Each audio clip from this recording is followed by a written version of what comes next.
everyone in the audience. My name is Ed Timke, and I am in Portland, Oregon, so it's a little early, which is fine. And one of the great things I think about the platform is you have me in Portland, you have David, who is kind enough to get up early on his vacation in Salt Lake City. A bunch of you are in the DC area, and then Heidi is from my home state of Wisconsin. So what's amazing about the platform is you can see we're in a variety of places, actually all of the time zones in the US except Hawaii and Alaska. But I would say in terms of meaningful dialogues, I think the ability for students to be in a variety of places has allowed them to add diversity and different perspectives where we can talk about coffee or whatever our favorite caffeinated beverage is to keep us awake. And I think something that's interesting is in the classroom, I've encouraged students to include their animals that they have. So sometimes we have people with their cats and their dogs, and maybe sometimes even their children too, joining us in class. So sometimes meaningful dialogue expands beyond us as teachers and students to our furry friends or our other, the human children that we have.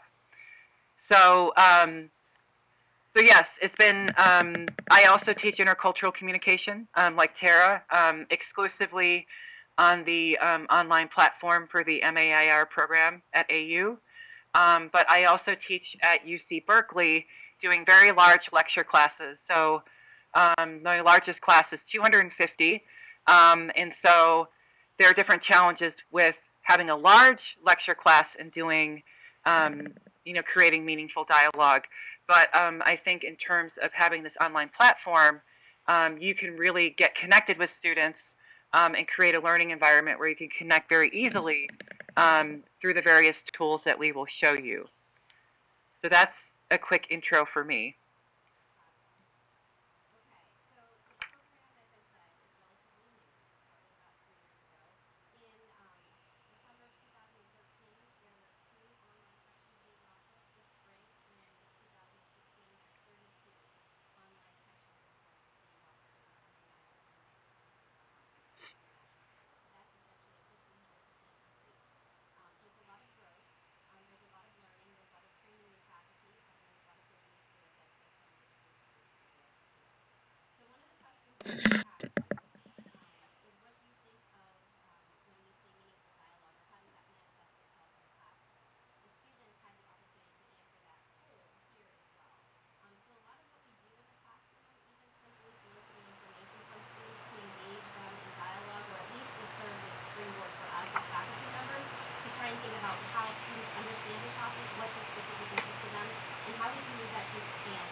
Great, thank you. So,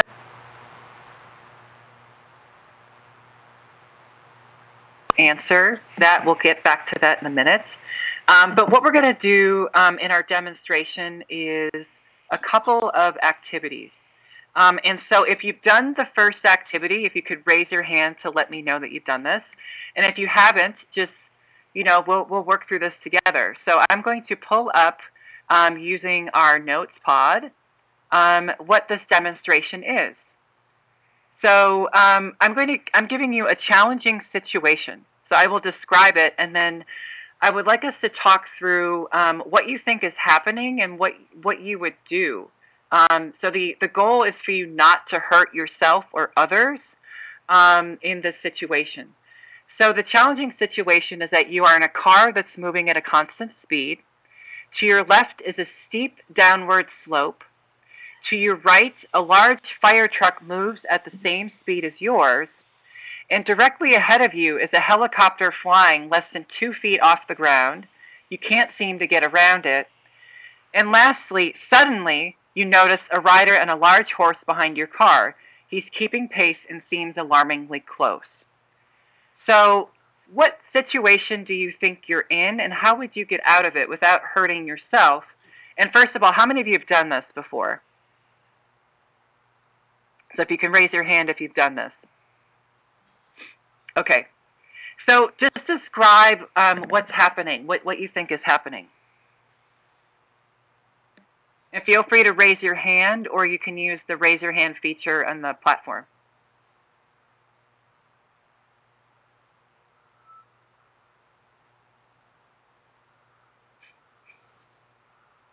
So David and Susie, I'm going to maybe put you on the spot. Tell us maybe when you first did this activity, what were you thinking? And what did you think was happening? Yeah, David.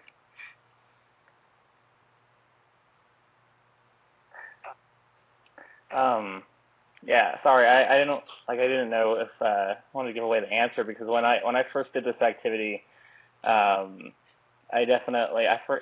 think that we decided that we were going to like kind of slowly slow down, but then then you gave us the answer, and it was kind of shocking. You're like, oh, that's kind of obvious. So the reality that kind of built up in the discussion in the breakout room, and then you get the you kind of get the full information actually in what was in my group with me. I think you're breaking it. And we had come to a consensus, and we were pretty confident that we had to do with a real situation. So you mentioned you broke up on my end. I don't know if you broke up in DC. Could you say again what the experience with the breakout room and what you were doing there? So in the breakout room, so we take the situation, and to me, it kind of reminded me of, I'm originally from California, and driving down, I feel like this is something that might happen on the Pacific Coast Highway, right? And so we came up with a solution that was that we thought was reasonable to like a real life situation like that. And we had come to a consensus within our small breakout room. And then when we returned back with you into the general session, and then you gave us the complete information, it was a little shocking, and to try to react to that and not be in the breakout room anymore and have that bigger general discussion with the other groups and what they had come. Oh, I think you cut off again. I don't remember that anyone had actually come up with the right answer. No, and since that class, nobody has. Heidi, you had your hand up. Did you want to add something? I guess, like, to me, this doesn't look like it's a dangerous situation. If you keep pace, then there's no problem. If you keep moving at the same speed you are, and you don't try to go off the cliff, and you don't try to run into the fire truck, and you don't speed up to hit the helicopter, then you're going to stay, like, forward momentum without damaging anybody or yourself. So if you stay the course, you'll all be safe. Yeah. So Susie, would you like to reveal the answer to this? And I can't remember the answer to it, quite frankly. I remember okay. The exercise, but I can't. I'm sorry, I can't relay the answer because I don't remember it. I remember the exercise very, very clearly, but David probably could do that. So David, if you could give the answer in one word, that will have maybe the audience in DC and the other students in the classroom nod their head. I believe the answer is carousel. Carousel is the correct answer. So if you read the various parts, you're in a car that's at a constant speed, there's a downward slope, there's a fire truck, a helicopter, and a horse behind you. Carousel, if you put all of the pieces together, you take all of the context together, you can see that the situation changes. So how do you think context is important in terms of dialogue in the classroom itself?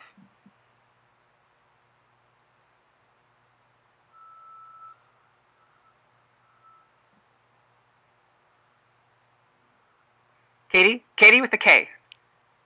I mean, I think the dialogue is very important in the context. As you see here, it's laid out as a very challenging situation, which is where I think everyone's mind went to. You know, how do you overcome this problem because it's laid out as something that's a challenge or something that's difficult?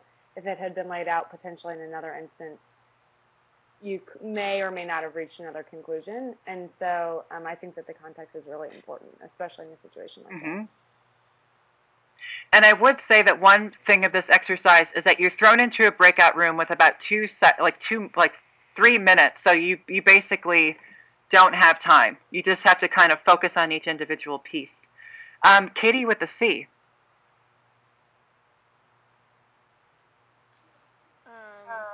Can you hear me?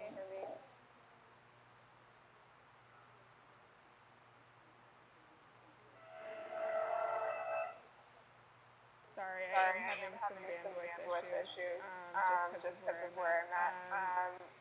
But in terms of meaningful dialogue, in terms of context particularly,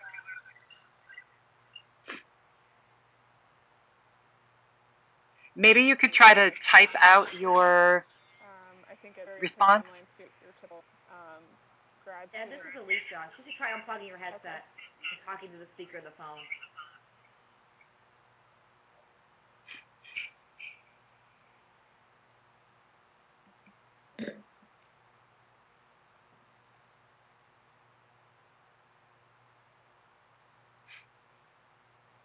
Maybe you could try, I guess you could unplug your headset and then try, we're getting feedback.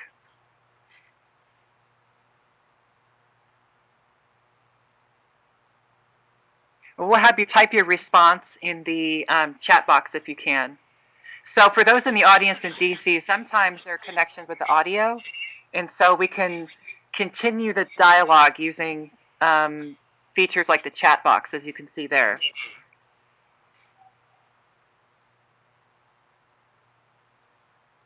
Okay, so I'll let Katie type. Are there any other thoughts or that you'd like to share about the carousel activity and how it can maybe generate the importance of context in a meaningful dialogue?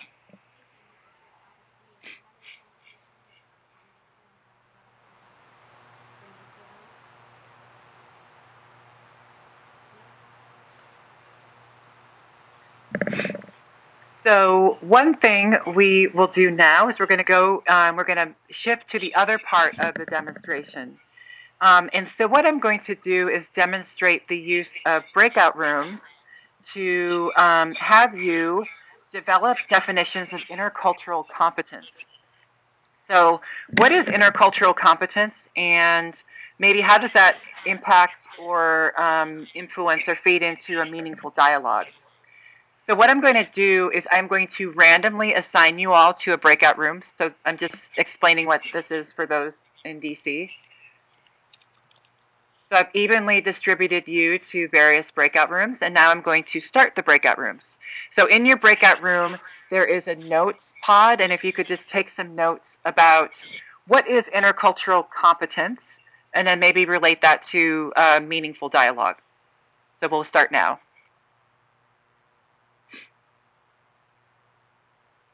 So for those in DC, the students are in the breakout rooms. And then what I will do is just jump into those various breakout rooms.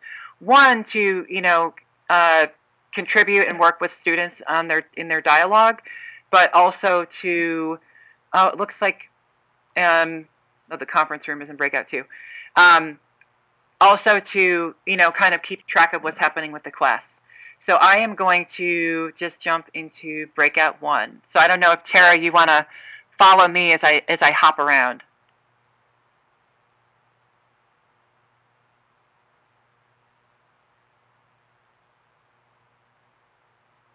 Tara?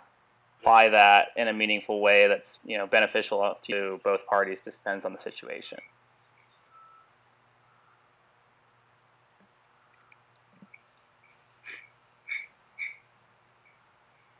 How is everything here?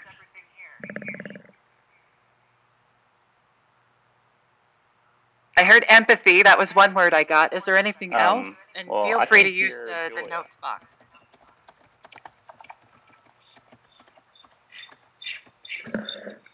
Yeah, I would define intercultural competence as working and being effective in unusual environments or unfamiliar environments.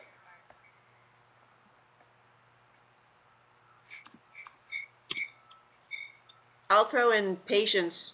If you're in a group of, if you're in an environment where you have people from different cultures, they'll have different verbal and nonverbal cues that you may have to adapt to.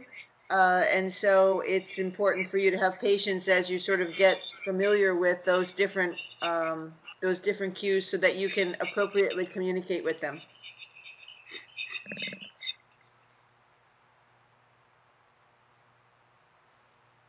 And how do you think it could help you in a dialogue in terms of having a meaningful dialogue, either in the classroom or in your everyday life? So I'll let you think about that. I'm going to jump into the other breakout room.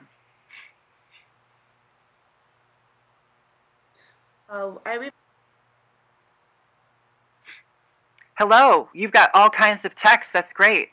What have you talked about? What classes we're taking this semester?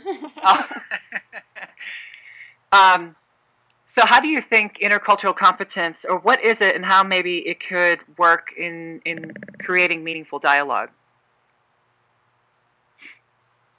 I would say that the best way that I would define intercultural competence is the ability to go from one culture to another and to be able to effectively communicate and effectively do business in that. Sorry, we just got that notice. To effectively do business in that context, it's the ability to see and work with and accept differences between cultures and to understand the values that they bring to the table. And I think one thing and having that sense of go ahead, Katie, sorry. I was just going to say, I think one thing that when I took intercultural communications that I remember Dr. Weaver really focusing on is the idea of being of cultural empathy and just being able to make an effort to try and connect and understand, these other cultures.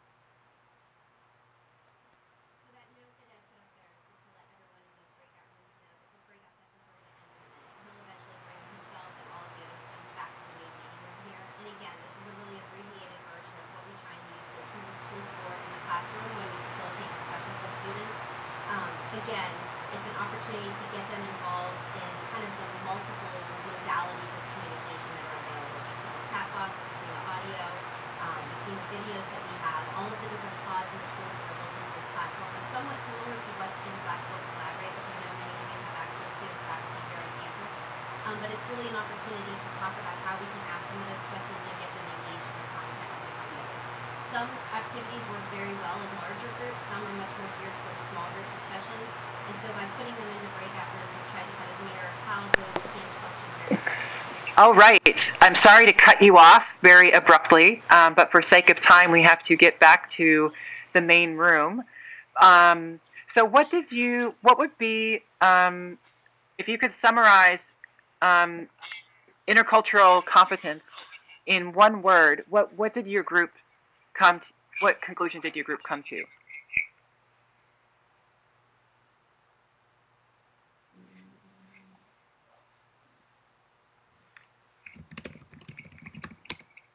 Behavior? Behavior? If you're thinking about one word, if you wanted in one word, all of the behaviors that need to be sort of incorporated into that discussion to best fit the situation. And Katie with a K, you had some interesting observations at the end of your at the end of our talk. Yeah, I just was commenting on having taken the intercultural communications course with Dr. Weaver, just him always, throughout his book and then throughout the course that I took with Tara, really touching on the importance of cultural empathy and just being able to try and put yourself in, someone else's position. And I know, at least in our course, we did the Mr. Khan exercise, and I don't know if every course does that, but Oh, it yes. just is a reminder that even if you know, even if you think that you know what's going on, other people come from different places, and just how important it is to be really, sensitive to other people that are coming from different cultures. Mm-hmm. And so what I did for those in DC, you could see that I pulled the notes pods from each of the rooms. And so one thing that I'm seeing across both groups is this idea of empathy, recognizing difference, and understanding others. And so when it comes to meaningful dialogue, having empathy and understanding those with whom you're having a dialogue, or trying to have an openness to understand them, that could help you have openness within your dialogue. So I'm going to close these breakout notes, and we will continue with the presentation, because I think we're getting short on time.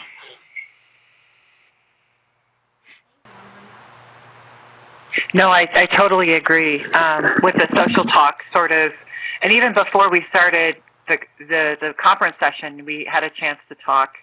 And I think in terms of the cognitive talk, I think with brainstorming with those notes pods, you can really get a bunch of, all of the students in the breakout rooms can type almost simultaneously. Sometimes they can get a little hectic, but it allows people to brainstorm verbally, but also textually in terms of typing their responses.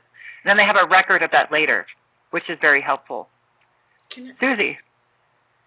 About breakouts, I just want to make a comment about the social side and the breakouts. What I've found in my classes is we're involved in our class discussion, and if there's one thing that sometimes is eliminated because of time constraints, it'll end up being the breakout. So when it comes to the connection that's made socially, let's just say, so that you can share ideas and throw things back and forth at one another, sometimes that doesn't end up working out. And so I'd say that the connection that you can make through breakout sessions, so maybe you find something you have in common through your breakout, and you can continue that dialogue outside of the classroom. I find that doesn't happen as much, and I'm not quite sure how that can change, because as we know, stuff happens when you're in class and you get involved in a conversation, and sometimes you don't always cover all of the materials that you'd care to cover. But I would say that from the breakout set, if there was one way to ensure that if a breakout is planned, that it really does happen, because you know what, that is one of the greatest tools that we have as students, to be able to have these meaningful conversations in groups, make decisions, come to consensus, and present that information. I think that helps everybody's learning process. Mm-hmm. And I think that's a good point, getting to the challenges of the timing and the flow. Tara has some good notes to cover some challenges. Yeah, it's especially challenging too when you have more and more students in the room, and all of our screens are like this big. So yeah, it can be a challenge to sometimes read those nonverbal cues. Yes. So sometimes there is, sometimes there are we have different tabs in our browser. So I can be looking at my screen right now, and somebody could be, it looks like they're looking at, engaged in the class, but they might be somewhere else on the internet. So sometimes that can be a challenge to discern if a student is actually in the class or looking somewhere else. But usually you can tell when, they've kind of gone silent for a while. But there's a little bit loss of control in the sense that, like, if you are, in a live classroom, you can tell, if you're walking around the room, you can see somebody else's screen, if they're shopping for boots versus, talking about maybe how to sell boots to a variety of audiences. So that can be a challenge, having an online, not being able to see that. I would say for those who haven't done synchronous teaching, I think it's a very valuable and fun experience, especially once you remove the, what I call it, the when you forget that you're in the online space. I don't know there's an exact term for it, but you eventually, it's a suspension of disbelief. You kind of like suspend that you feel like you're in a classroom. I think many people do. So don't be afraid of it if the opportunity arises. Yeah, and if I can say something, I would not have chosen this platform if it wasn't exactly the way that it is, because I think interaction when it comes to your learning opportunities is essential to really reinforce what you're learning. And what you gain from others sometimes is more meaningful than, I mean, your texts and all that. Obviously, you're going to bring those to bear in a classroom in any case.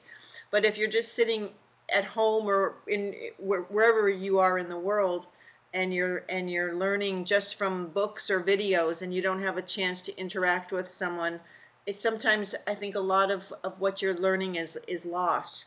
So I appreciate this. I appreciate, obviously, the platform. I appreciate the fact that we can continue our discussions with our classmates or our professors outside of the platform. And I think that it's been a very meaningful experience for me as a learner.